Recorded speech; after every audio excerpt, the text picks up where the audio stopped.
pernah mendengar Abdurrahman bin Muljam adalah seorang guru Al-Quran, seorang hafal Quran yang diutus oleh Umar bin Abdul Aziz Amirul Mukminin pada waktu itu ke Mesir di bawah Gubernur Amr bin As.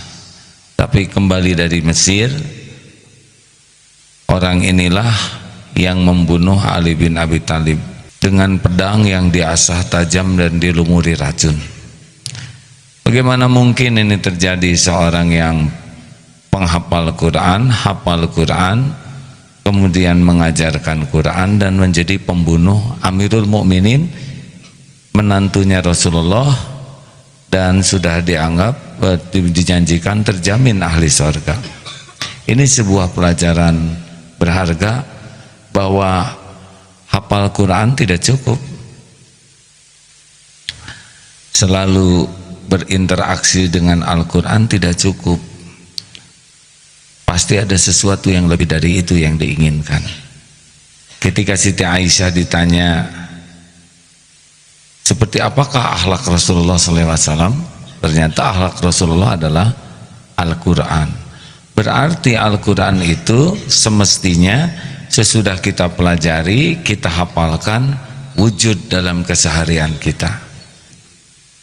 Abdurrahman bin Muljam ini malah menjadi seorang pembunuh. Apa sebabnya bisa seperti ini?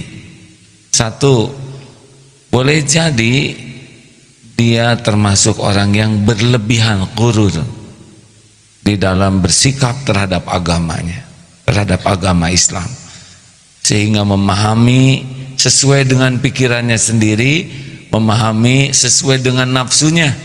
Akibatnya sibuk menyalahkan orang lain. Atau bisa jadi dengan belajar seperti ini mengakibatkan takabur, merasa paling benar, batarul haq wa ghamtun nas, karena la yadkhulul jannah man kana fi qalbihi mithqalu dzarratin min kibr.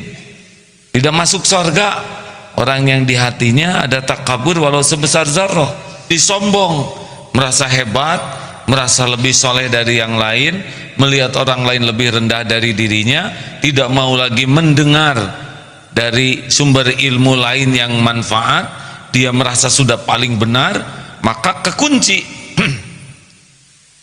Orang yang sombong dengan ilmunya, maka sombongnya itulah yang mengantarkan dia menjadi ahli neraka. Iblis itu lebih dulu diciptakan oleh Allah. Iblis itu lebih banyak ketaatan kepada Allah sebelum Allah menciptakan Nabi Adam. Tapi sesudah ada Nabi Adam, timbul kesombongannya. Dia merasa lebih dari Adam, timbul kedengkiannya. Dia tidak rela ada ciptaan lain.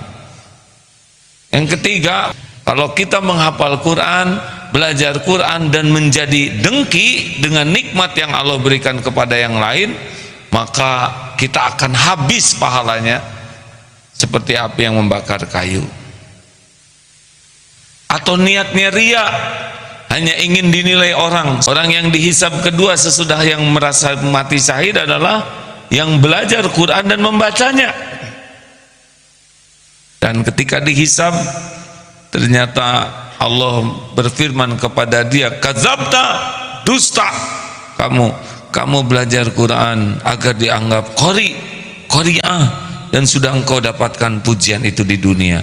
Di akhirat diseret dalam keadaan tertelungkup menjadi ahli neraka. Apalah artinya kita menghafal Quran kalau hati jadi busuk? Berarti yang salah bukan Al-Qurannya, memang niatnya salah, dia mujahadahnya juga tidak benar.